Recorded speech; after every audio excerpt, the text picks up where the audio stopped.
I don't want to share someone else's thoughts. I want to create my own original thoughts. I want to create my own original solutions. I want to look at situations and come up with my own phrasing, my own words, and do it my way. This is the Jon Taffer Podcast. Shut it down! Hello, I'm Jon Taffer. This is the Jon Taffer Podcast. It's been a little while since we've done one of these, Corey, but we're back, aren't we? We are. I'm excited. Yeah, you know, the pandemic knocked us off a little bit. Taffer's Tavern has kept me really busy these past few months. Those of you who don't know, we've opened Taffer's Tavern.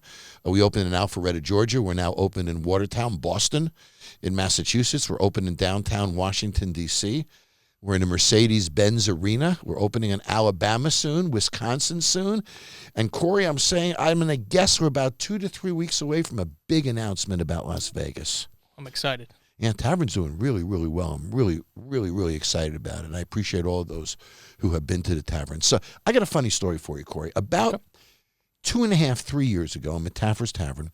And you know, in Bar Rescue, I've now done 240 episodes. I got to create new cocktails every episode. Right. And I work with my mixologists who are great, people like Rob Floyd, Phil Wills, great mixologists around me. And we create all these recipes. And I'm out in Alpharetta, and I'm trying to come up with something new to do for Bar Rescue. And I took a plastic sous vide bag that you cook in. Okay. And I filled it with bourbon.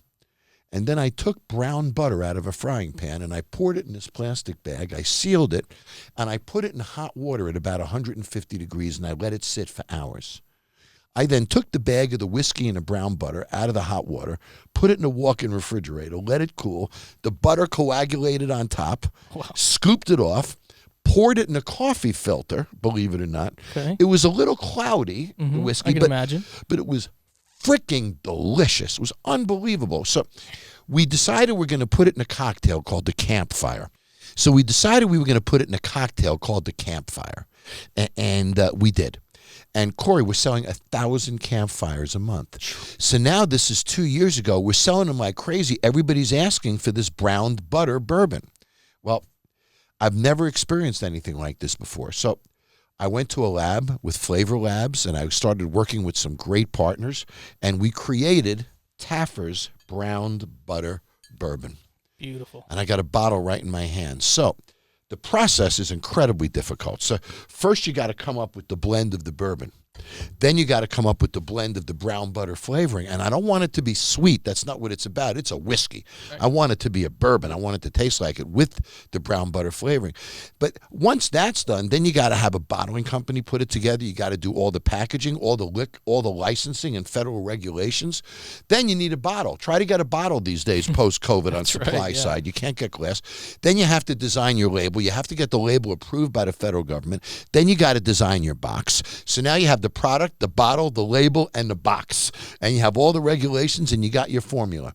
Well, then you got to raise a whole bunch of money to produce the product, bottle the product, get it into warehouses, then start to ship it out to distributors around the country.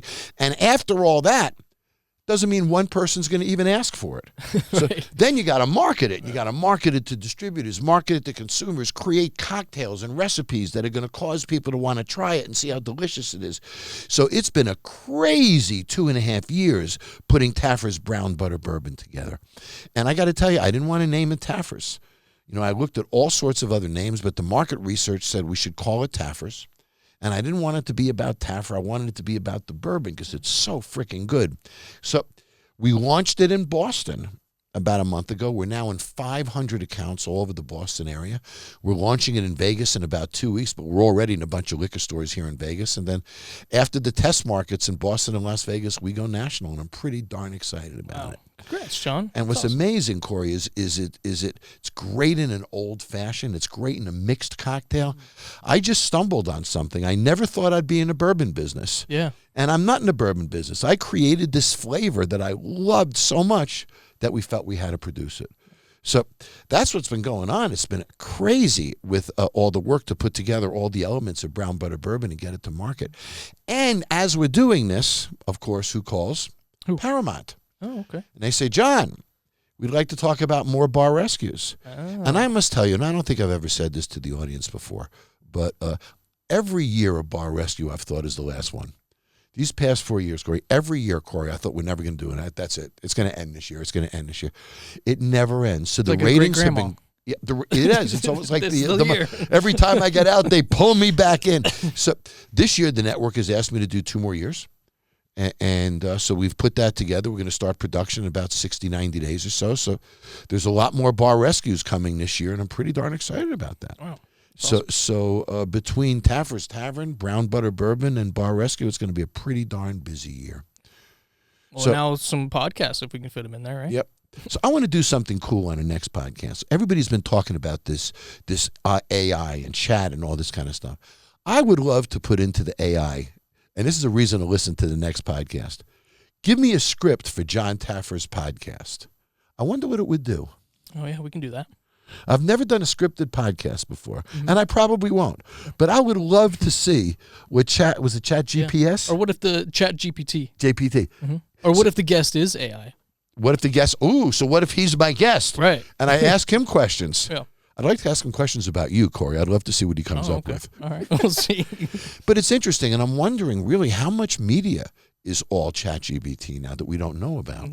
And we know that BuzzFeed just got rid of their writers, and they're strictly AI now. Wow. So there's no humans involved in that content, I believe, over there now, and a lot of companies are going in that direction. So I wonder, do we have the right to know if it's AI or a human being who's writing and talking to us? I wonder. But how would you know? Well, I wonder, should there be a regulation that says that you need to know? I mean, a milk container says milk. If it doesn't say milk, then it's not a milk. Right. So do we have a right to know? And I wonder if it makes a difference. If I was talking to a human being or talking to AI, would it make a difference in the things that I'd say and what I would do? And do I really want to know the answer to that question? I think it's yes. But AI is in everything. Yeah. And when we think about how it's impacting every aspect of our lives, it's a little scary. I mean, when Musk says we got to stop this for 6 months and sit down and have a moratorium, and we've all seen the movies and heard the stories of AI taking over the world. And Musk said something that was pretty simple. You just need a hard shut-off switch. You just need to be able to turn the thing off and kill the power to it. That's all it takes. Right. But it might be able to find out ways to bypass that and bring power in through other channels and stuff. It's fascinating, and I'm guessing the sci-fi writers are probably going crazy with the next level of AI movies. But I'd be less than honest, Corey, if I didn't tell you. It bothers me. I worry about it a little bit. Yeah. Yeah. Even with things like sports betting.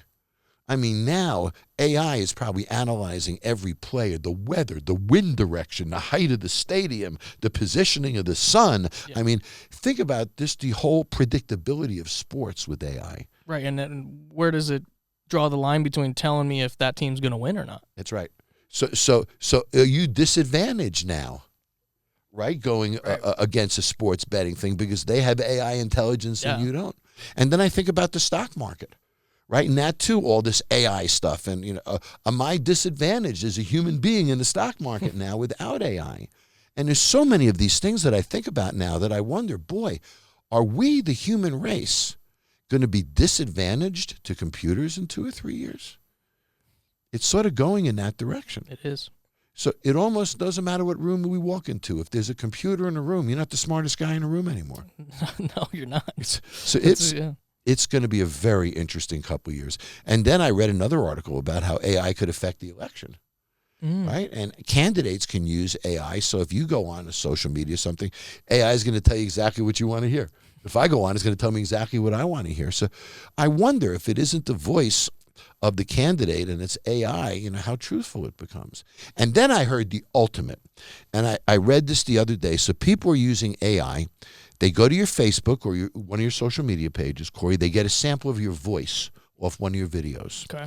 They run it through AI. AI almost does an oscilloscope kind of thing, recreates your voice.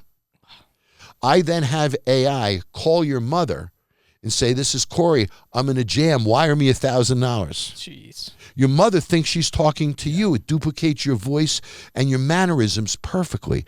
So now what's happening, and I read this just the other day, that there's a real criminal trend now using voice recognition and AI to call people and do phone scams. Yeah. So that means, and think about this, if I call you and I say, hey, Corey, and you hear my voice, you say, hey, John. Hey, John, yeah. That might not be me. Wow.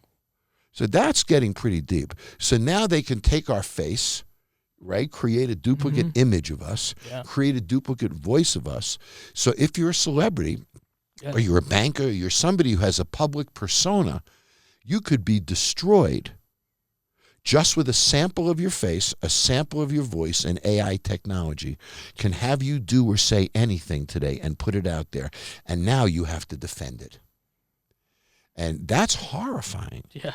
You know, when you think about the fact that, you know, people are challenged today for crimes that they're not convicted on, lives are ruined for people who aren't even convicted of things.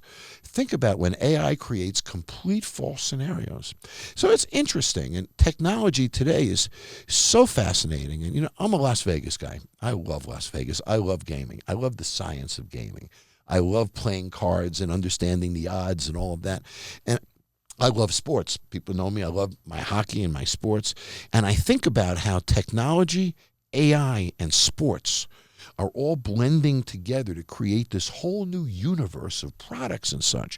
I thought to myself, it would be really cool to get Matt Kalish on the podcast.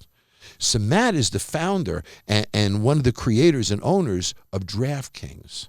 And DraftKings does exactly that. And that's why I'm so fascinated by it. They take AI and technology, they take sports betting, and they take the whole concept of drafts, right, in fantasy football and fantasy leagues, and they put it all together in a technology package that's unbelievably successful. And it's when you see the blending of technology and sports and these things in an entertainment envelope, it's fascinating. You know, Amazon did it with products, right? They put products, delivery, all of that technology-based. But sports and entertainment, nobody's mastered it yet. Of really combining them so that you're sitting home watching sports on TV and you're betting through your own television system at home as you're watching the sports. But it's going to happen. And AI is probably going to get us there. So when I come back, I'm going to be with Matt Kalish of DraftKings. I got a lot of questions about technology, sports, where it's going. So don't go away. I'll be right back. Matt, I am fascinated by technology. I live in Las Vegas, so I'm fascinated by gaming. I'm a brand marketing consumer guy. So I am fascinated by you and your business model and DraftKings and how it all came together. Because really you're managing technology, consumer marketing, obviously, as well as a key player in the gaming industry. So when I look at what you've accomplished and how you've grown your company, I've really looked forward to talking with you today. A couple of quick questions. Let's go back to when you were a young guy. Young little Matt. Were you always interested in sports? Were you a big sports fan when you were young? I was, yeah. I was always into, at different points, different sports. But I remember, it wasn't necessarily a hometown thing when I was super young. I got into the Cowboys, into, the Phoenix Suns with Charles Barkley. And I would watch almost anything in the world of sports. And, by the time I got a little older in high school, I started really closely following the local Boston teams, that were in my backyard. My family was military. They weren't necessarily we didn't have a lot of money going around, didn't get to go to a lot of games in person.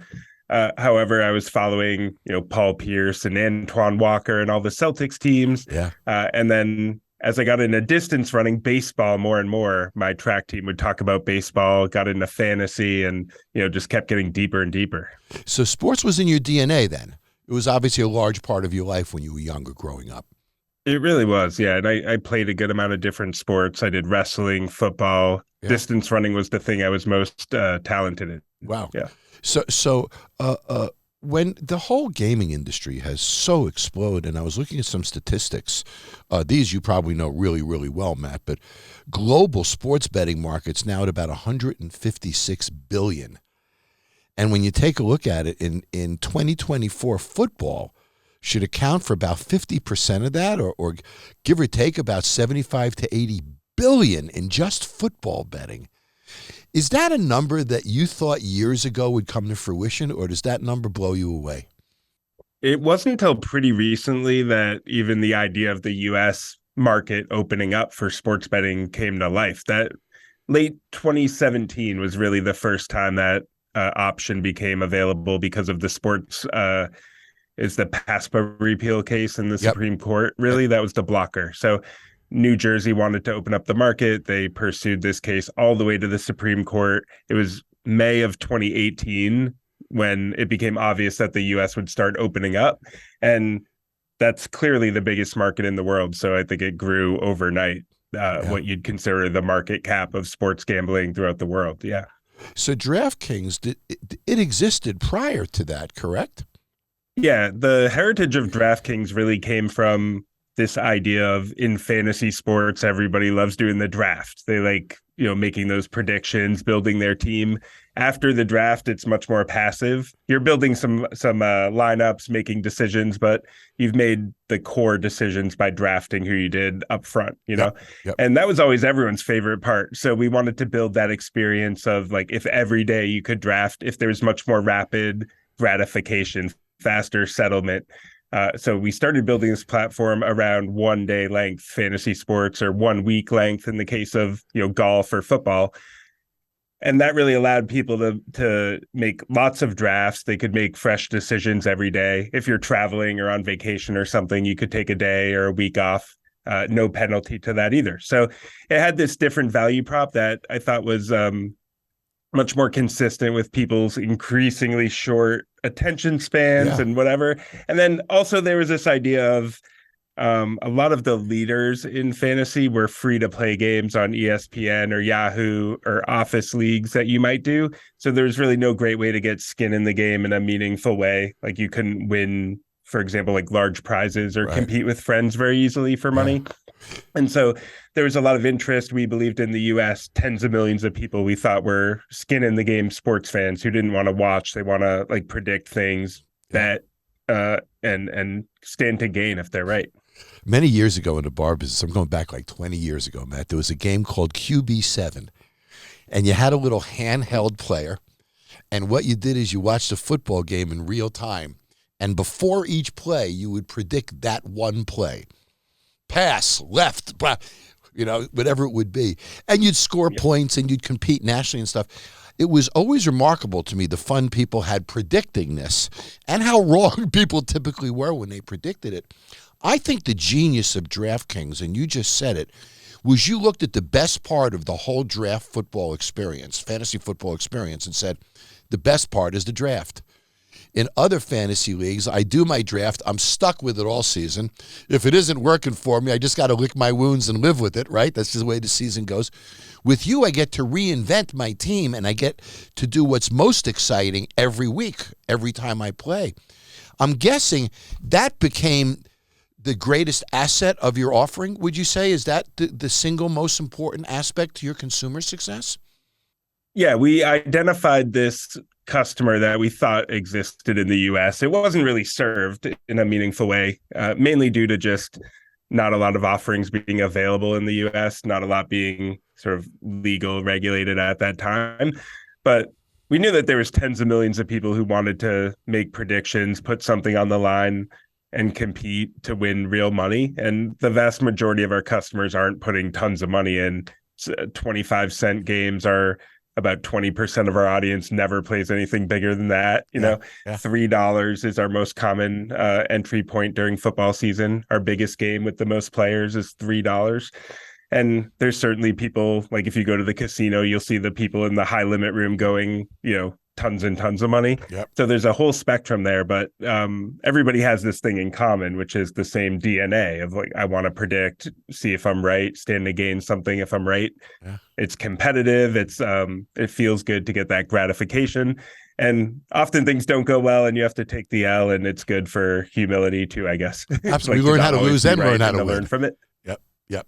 So, it's interesting. When I looked at definitely. some other numbers, I noticed that in 2020, about 13% of online sports bettors said they placed a bet at least once a month. I'm guessing you're a statistical nut and you know everything about the behavior patterns. How often does a typical customer bet on your site, would you say, on a monthly basis? Is it all over the map? Yeah. So there's no average amount? What we see is there is averages, but sometimes the averages can be a little misleading. The main behaviors we see are there's a lot of home team support. So you'll see people that come and bet, for example, every Celtics game, they want to back the Celtics or Yankees in New York.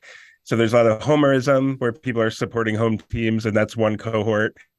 There's a lot of people who are big followers of a specific sport, and they just like make lots of bets within one little lane. And then there's some people who are betting whatever's next. You know, they open the app, what's live right now, you know, make predictions. And so it's less about passion for the game, but it's more about just the engagement of like, oh, I wasn't going to watch this, but, you know, since I can make some bets, predict it, you know, I want to watch now. It's something to do, right? Mm-hmm. And I would say that those are the three biggest chunks, the three biggest types of behavior that we see. You know, years ago, I ran a resort in upstate New York, and we were supposed to get gaming. This many years ago. And we were told we're going to get gaming. The state legislature is going to vote for it. So hotels like mine and others went out. We bought the gaming tables. We adjusted our convention center rooms. We were ready to pull that trigger and go the minute they voted, but they never did. They never did. Did you see the betting coming, and were you able to prepare for it? Because obviously the federal law sort of indicated it's going to happen. So did you start investing at that point, waiting for one of the states to jump?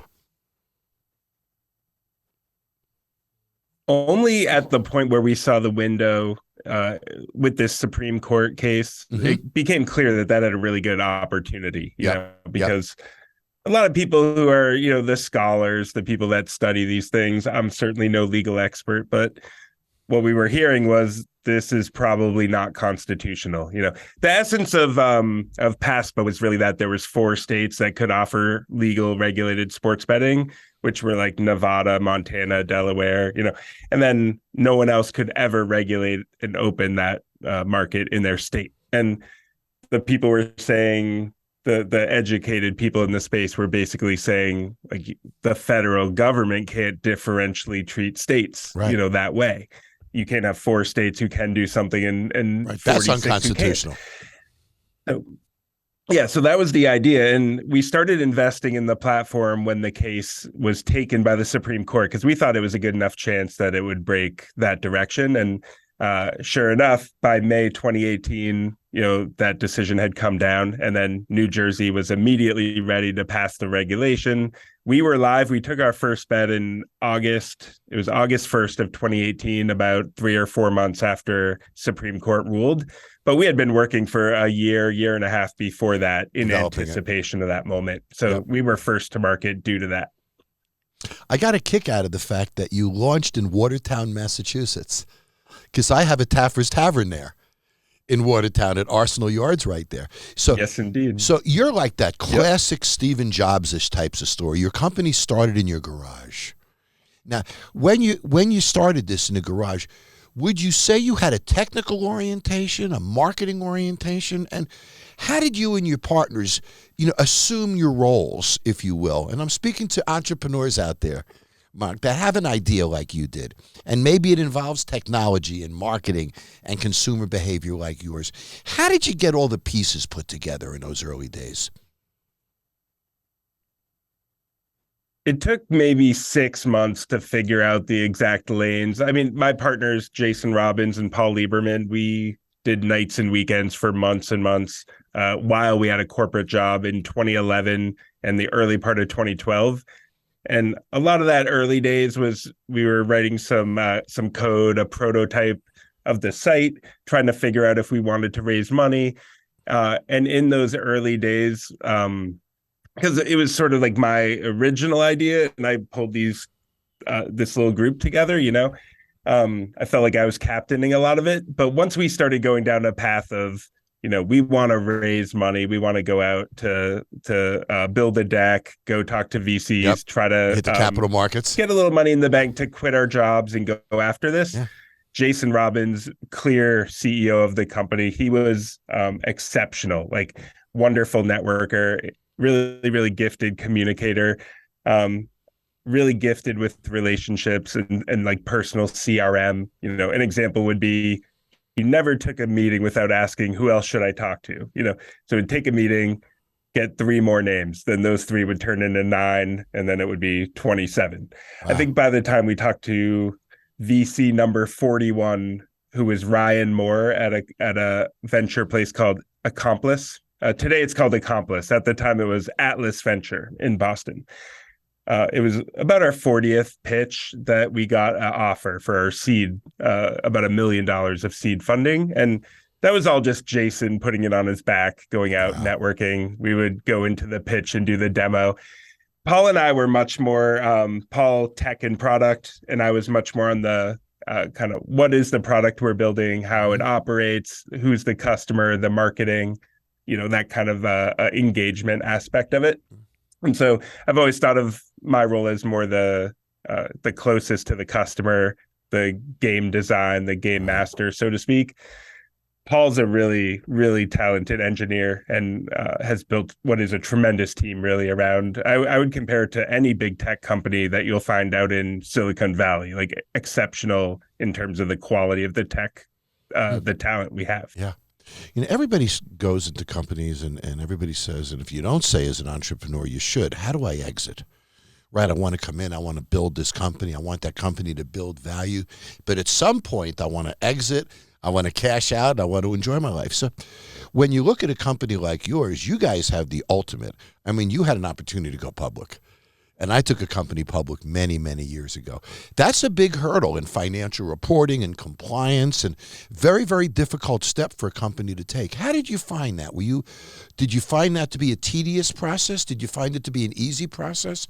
And as a public company, do you find that it's making your operations, your ability to operate easier or tougher? Because I have friends that have reversed and gone private as well.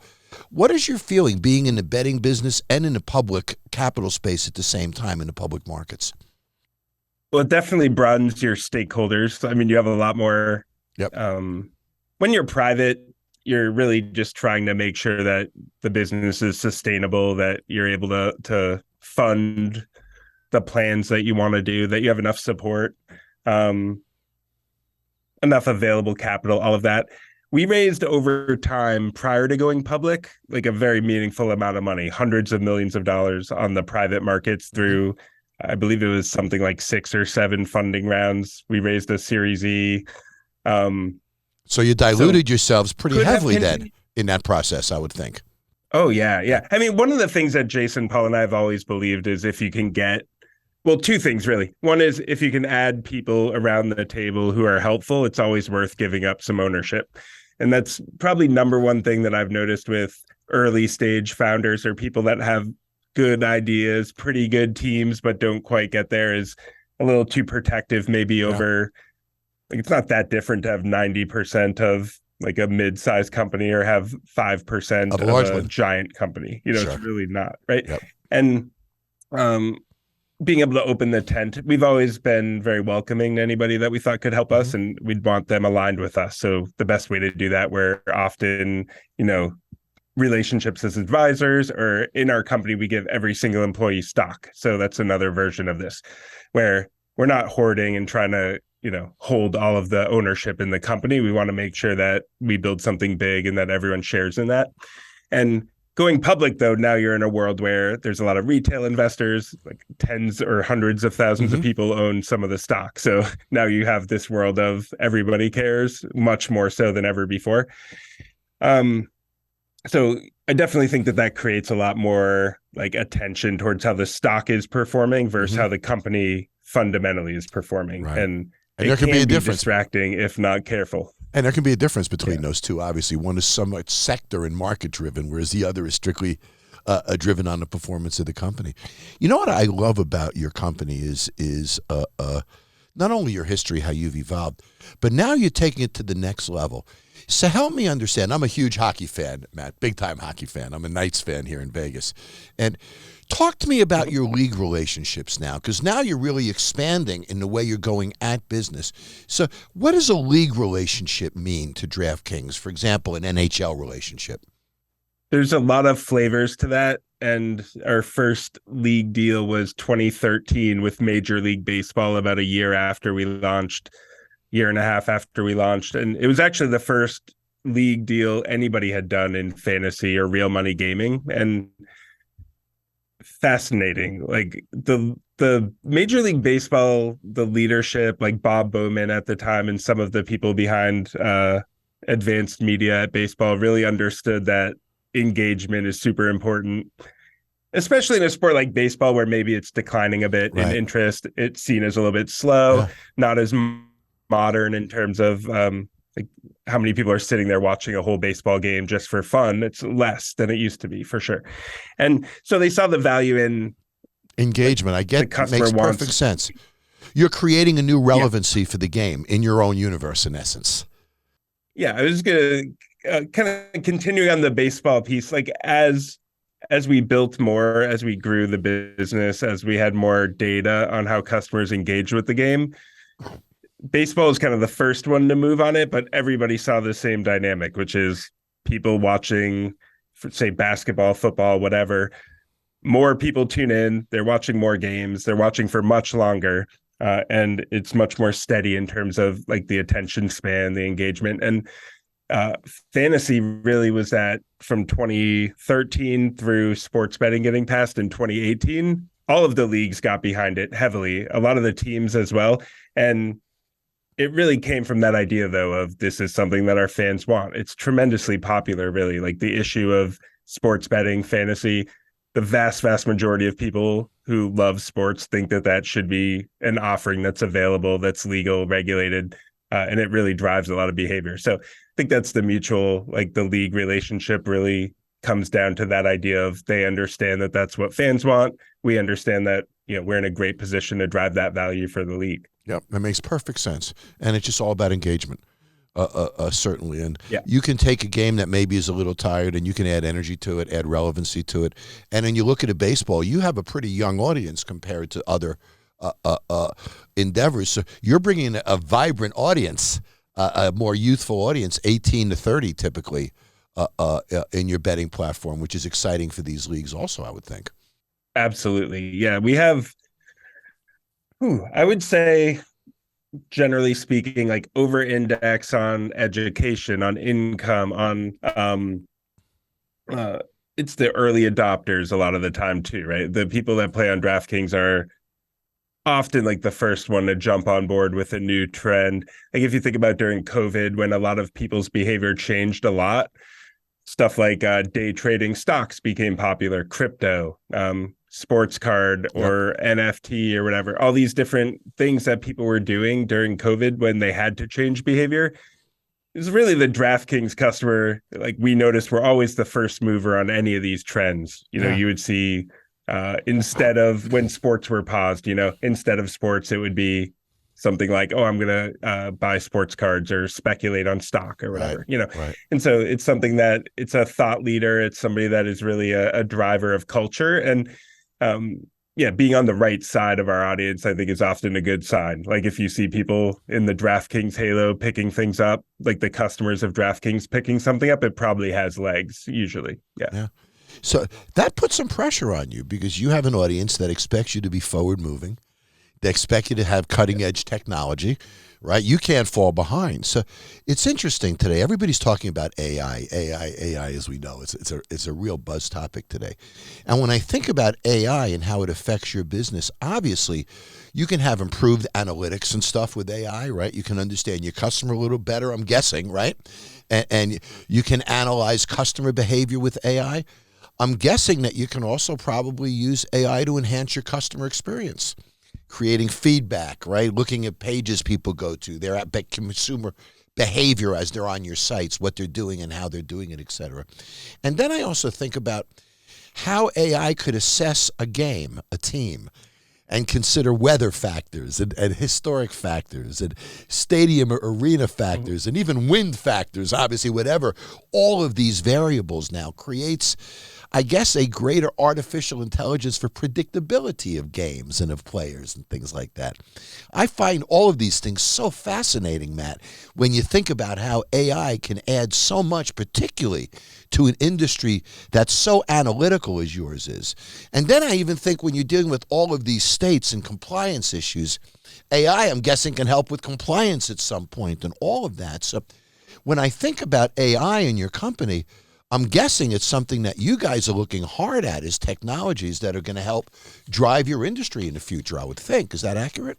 Yeah. I would characterize it as DraftKings is very open to new tech, and we're very aware and very thoughtful about how to incorporate it in our business. Certainly no defensiveness against new technology in any way, which I think is something you see a lot with the AI and if you go on Twitter or read news articles about Chat GPT or these different things. Probably good 80-90% of people view it as very bad, scared, concerned about the future, like concerned about how it might impact their job. If you're, I don't know, maybe you're a content creator or you're I don't know, an engineer writing code and you just finished college and, oh my God, am I going to have a relevant skill set? But then there's the 10% of people who are like, okay, this is new tech. How does it apply to what I'm doing? And, how should I be thinking about it and how using can I it? use it? Yeah. And that's really where we want to fall. We want to fall in that lane of, we're aware of it. We're thinking about how AI, how things like, the more recent, like the natural language stuff, the Chat GPT, how could that apply to DraftKings to improve the experience? Exactly what you said. And there's a lot of application to that, really. It seems pretty boundless. And some of the more obvious areas, things like customer support, we have a tremendous amount of like interest in chat support, email-based support, all these different channels where people can get information, and that's opportunity really for you powerful. To engage. And that's opportunity for you to engage with your customers. So those are great touch points for you. Obviously, it's interesting when you talked about it, because so many people I talk to are negative at AI. So here's the negative stuff that they say, that how AI could affect not necessarily DraftKings, but the industry as a whole. They're saying that AI-powered algorithms can be used to increase betting behavior and could increase addiction in some users. I guess if an operator, and again, I'm not saying DraftKings, if an operator was irresponsible, I'm guessing they could use AI to enhance betting and possibly be irresponsible. So I'm guessing that's a possibility. And then they say AI can be used to develop sophisticated betting strategies to gain an unfair advantage over human bettors. Right? This could lead to a decrease in trust and confidence in the industry. And the other ones, and again, I'm not being DraftKings at all. I'm just saying that these are the concerns that people have about the gaming industry as a whole. Being in Las Vegas, these are really issues for us, Matt, that we're concerned about. The other one is data privacy and security, of course, and job losses, of course. So you're in a great spot because you're sitting in the seat where you can say, we're only going to use AI to benefit our customer, benefit our company. We're not going to use it. And we have to protect companies like yours and industries from these negative perceptions. Do you guys think about that in AI and how it could negatively affect the industry? And how do you protect the trust and integrity when there are these factors out there that you don't control that could challenge what we do? Yeah, I mean, not in the sense of like we don't pretend to be able to predict the future in full. Yeah. A lot of the time you're better off, I think, fast following something that's known versus trying to create like a big R&D type of department to try to predict the future or invest to even develop the exact future the way that you want it. And you see that in a lot of industries. Like a good example would be pharma, where how many pharmaceutical companies invest a lot in R&D anymore? They're really not, right? They're taking it's more like government grants and things are developing the new product, and they're more focused on monetizing or building a portfolio of good stuff.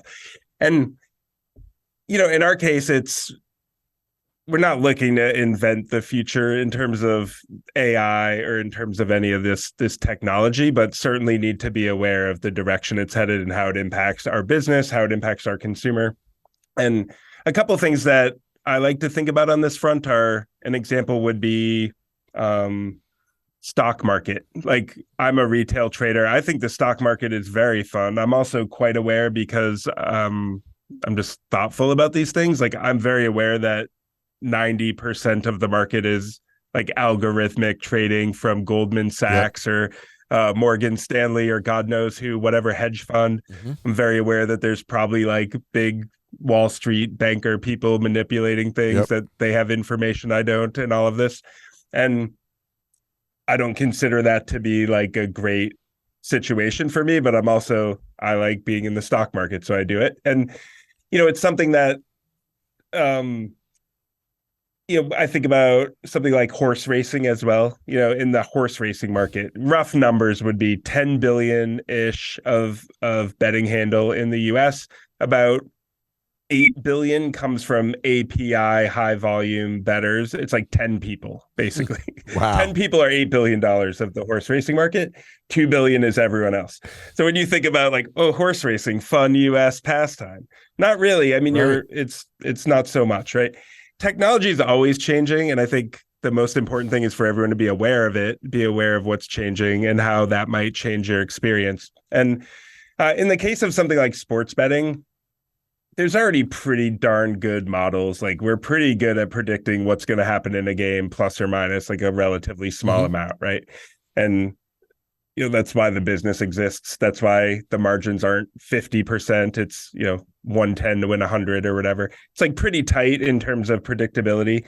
And even if there was some marginal change, like it become a little more precise, a little more exact, I would say it's already pretty darn exact. Yeah. So it wouldn't be that distinct of a change.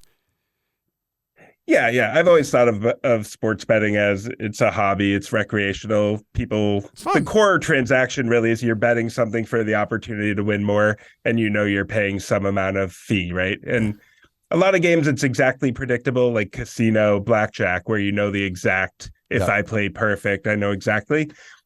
In sports betting, I think a lot of people think of it as like 5%, but if I make good picks, like on average, better picks, I can be better than that. But it's hard to predict exactly, But what I can say is I think it's already pretty darn exact. There's some level of fee when you bet, and that concept I don't think will ever really change in the customer experience. And I think so many people bet on their emotions rather than the logic of those numbers, as you were saying, their home team or something. So I want to ask you to answer this question, but I want to know if you know. So I'm a hockey nut. We're in the Stanley Cup, as you know, Rat. Do you have a good feeling, and I won't ask you who, because I'm guessing you can't say, do you have a good feeling of who's going to win the Stanley Cup? Have you guys done those kind of analysis? And obviously you wouldn't say publicly, but do you guys do that? So are you pretty safe that you could, and I'm not going to ask you to, that you could predict the Stanley Cup winner at this point?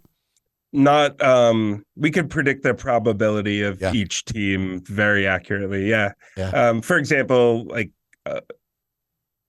Bruins are 3-1 roughly, right? Of course. Heck of a season. Yeah, I can't remember the Golden Knights exactly. I think it's something like 20-1, 25-1, something like that. And those numbers are on the site, because the way the sportsbook works, it's not necessarily a bid ask, right? It's meant to reflect the actual odds of something happening. All the time we get lopsided on something like popular Yankees are playing Kansas City Royals. New York is never betting Kansas City. You could put any number you want, right? Right. But then you just can't get somebody to ever bet that. However, that doesn't mean that the sportsbook moved the number, right? Like we're always targeting down the middle. Like we always want to try to get the actual odds. And the main reason for that is even though 90% of people, 95% are like casual fans who would bet on, home team every single time, there's that other side of the market too, who would be like all over it if there was an arbitrage, all over it if there was some kind of like consistent opportunity. And like if you could always bet under and win, or always bet the away team and win or something. Be doing it every day. And yeah. And so we're really trying to give a fair experience for people who are betting for fun, like always try to shoot it down the middle, give a good experience to people that are betting for fun, for recreation, and just try to give the true odds, give fair odds, and let people pick what they want. So it's getting a pretty competitive marketplace. What do you think's in the future when you look ahead? Obviously, mobile sports betting is growing at a phenomenal rate, right? I'm guessing most of it is now on phones rather than computers. Is that accurate? Yeah, it's almost completely, the mobile app. Right. Most of the advertising you see would be to download, go to the app store, download the app. And that's the vast bulk. Pretty limited in terms of like laptop, desktop computer, like south of 20% these days. And then retail is an interesting one. And this is probably an area that you might find a lot of interest, but there is a healthy audience around retail sports betting for very different reasons.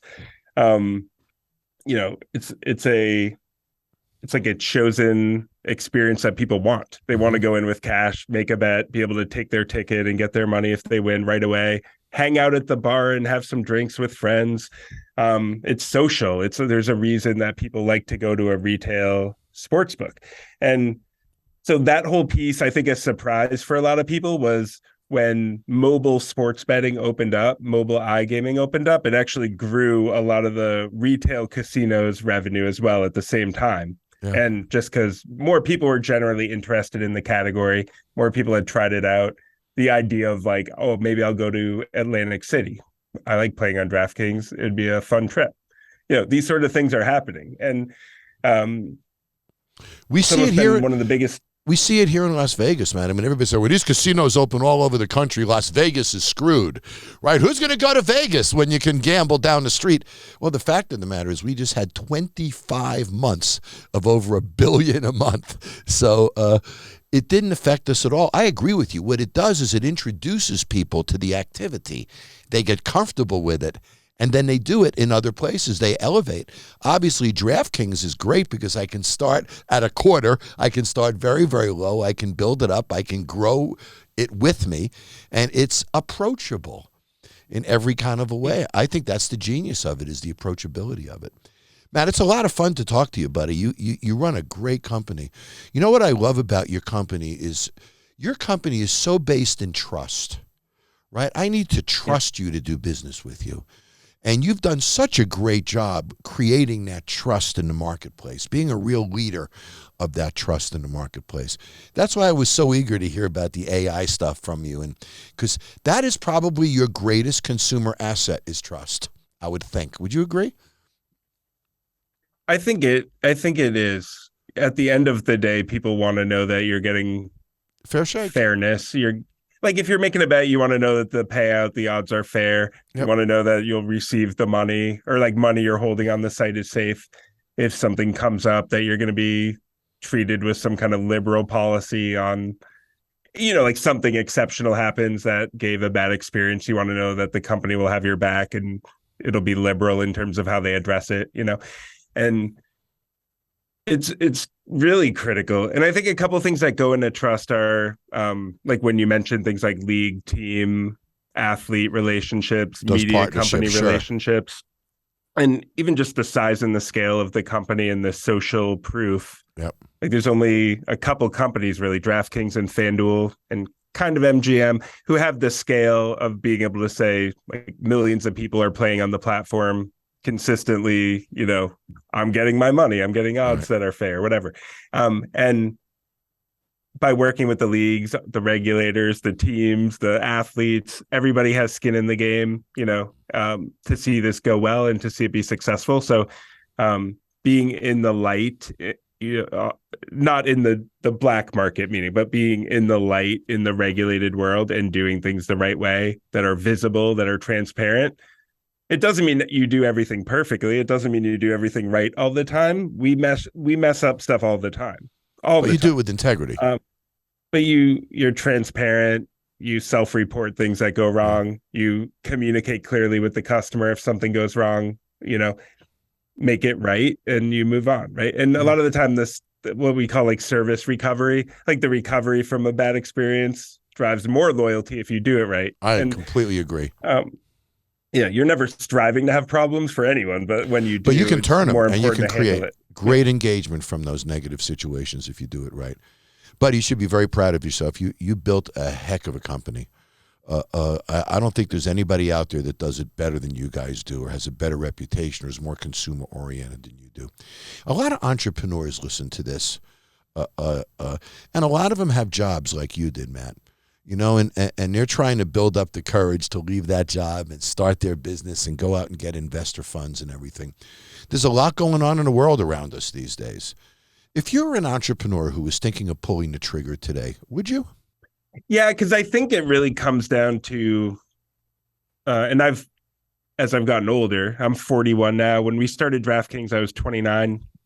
And more than ever, I really appreciate the idea of like, spending a lot of your life on something that you don't really want to be doing is generally bad. So always, I think it's whether short, immediate term, or some kind of, overtime plan, being able to keep your eye on the ball of how do I really want to be spending my time?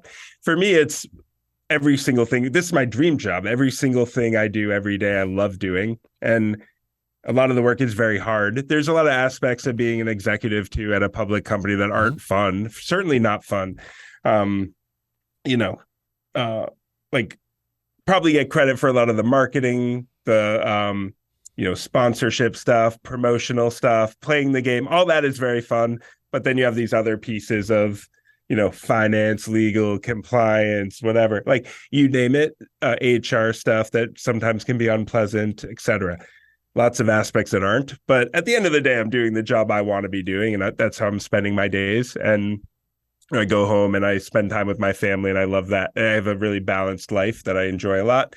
And I never felt that way in corporate America. And even if I wasn't, if this wasn't a successful venture, if it wasn't something that earned money for me, if I started over again 2 years after because it was a failure, wouldn't have regretted a single thing, right? Really, truly wouldn't. And there was times too where maybe like 4 or 5 years in where our stock was worth nothing. It really, truly was, and tenacity, buddy. Years of work, zero sort of financial gratification. And we came in every day and we were happy to be doing what we're doing. And I think that's the most important thing, is to put some value on, it's more than just money. Sometimes it's more than security. People will literally wilt away on this idea of security, wilt away their entire life. And how is that worth it? It's not. It's absurd, the idea of just for security to just let years and years and years go by in something you're not happy with. So a little bit of risk. I think the tolerance. most expensive thing we have is time, right, buddy? So that time is critical. I'm going to guess you're going to agree with what I say, and I'm going to let you go after this. I always believed that in life we never regret the things we did. We regret the things we didn't do. When I look back over my life. And, I say this to the entrepreneurs that are listening. Matt had an idea that he believed in. He believed in it so much that he went out, he found partners. You weren't a money raiser. That wasn't where you were at. You were in the consumer product development area. You found a money raiser partner. You found a programming partner. You created a team that shared your vision. And together, look what you created. And I say to all entrepreneurs, if you just wake up with Matt's attitude of, I have one life to live. I want a balance between my family and my professional life. I want to go to work every day and love what I do. Then there's no reason for you not to pull the trigger. So I say it to every potential entrepreneur out there. Do your homework. If you really believe in what you're doing, Matt, I know you're going to agree with me. If you believe in what you're doing, go do it. Go do it. Don't let somebody else take it away from you. I'm going to leave you with a quick story, Matt. 13 years ago, I was giving a speech at a convention. Somebody comes up to me and says, John, you should be on TV. So I write this thing up, right, originally it was called On the Rocks. And I'm going to do this Mission Impossible kind of show, and it's going to be boring. And I had been a consultant to Paramount years earlier for Bubba Gump Shrimp Company. So I go to my friends at Paramount with this write-up that I got, and they say, what do you think? And they look at me, excuse my language, and they say, John, you will never fucking be on television. You're too old. You're not good looking enough. It'll never freaking happen. So I left, and I realized only I can say no to me. Nobody can really say no. So I went out, created the scissor reel, put the show together. Less than a year later, was on TV. 12 years later, one of the greatest reality shows of all time. And it started with a no. Did you get a few no's along the way? Vast majority of what you hear is no. I mean, for sure. Yeah. Especially if you're asking for something. That's true. Most people, generally speaking, are until you ask for something, they're pretty encouraging. And then they're like, oh, yeah, I'll keep an eye on what you're doing. Nobody, that's the other thing. Nobody quite says no for the most part. What you typically hear is oh yeah, that's interesting. Just keep me up to date. Keep me updated on what you're doing. How does that mean, right? Which really means once somebody else validates it, then I'll jump in, because vast majority of people are, and I don't view this as insulting. I think it's smart in a lot of ways, but the vast majority of investors, VCs, are kind of like lemmings. It's if somebody validates an idea, they do all the work. They're happy to follow. they don't even need to do the work a second time. You know, they're happy to follow people they trust. But what's hard is getting somebody to do the work and actually say yes. And pull the first where's trigger. my term sheet? Where's my, where's the vote of support? Yeah. And so that's the work. That's where the persistence really needs to come from, is you're not failing if you hear no 20 times. That's the nature of humans, and that's how the system works. It's not a failure. Like, you just have to be mentally prepared that is how it works. It's going to be extremely hard to get a lead. If you're somebody lucky enough to be able to self-fund a little bit, that's great. But we certainly weren't, and I don't think most people are. So if you're not, just prepare mentally for a lot of no's, and don't necessarily connect that with that it's not a good idea or not a good team or whatever. That's great advice. You're a great guy, buddy. It was really fun talking to you today. You've got a great company. You should be very, very proud. Is there anything you want to plug, any website or anything you want to mention to anybody that they can go to? Obviously, we'll put the DraftKings website on the bottom of the image here. Any other site? Do you have a site or anything that you do on social media personally? Yeah, I go on social media a good bit. I am on Instagram, on Instagram, it's at Kalish, my last name, Kalish. And I also use Twitter a good amount, and that's at Matt Kalish. And I try to put a good amount of updates of both like what's happening personally as well as with the company. And always something new going on for sure. I'd say a couple interesting things happening pretty soon this year are we're launching a couple of really big retail sports books, one on the outside of Wrigley Field in Chicago. Wow. If you go there today, like if you went to a Cubs game, you would see it.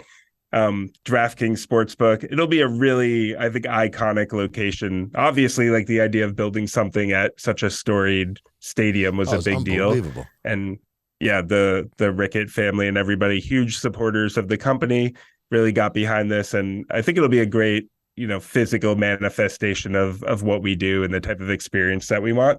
And then another one down at TPC Scottsdale. If you're a golfer, Arizona is a great market for sports betting, and our partnership with the PGA, we're launching a giant venue down there as well. So I think you'll start to see a little bit more of that, like these really nice flagship sports betting locations. And even though the vast majority of our business is online, we do understand the importance of that. And I'll probably call you after the fact and pick your brain on some of these things, like our strategy there. Yeah. Some of the, I don't know, I think it's a great brand. A lot of people even think DraftKings was a beer at one point. Yeah, you're going into what I would call LBE, location-based entertainment. And, it's a great opportunity for you to pull in a whole new customer audience, to create spontaneous connectivity, et cetera. That's really exciting, buddy. I wish you a lot of luck with it. Matt. Absolutely. This was a lot of fun, buddy. I look forward to meeting you one of these days. Yeah, sooner the better. I'll talk to you soon. Take care.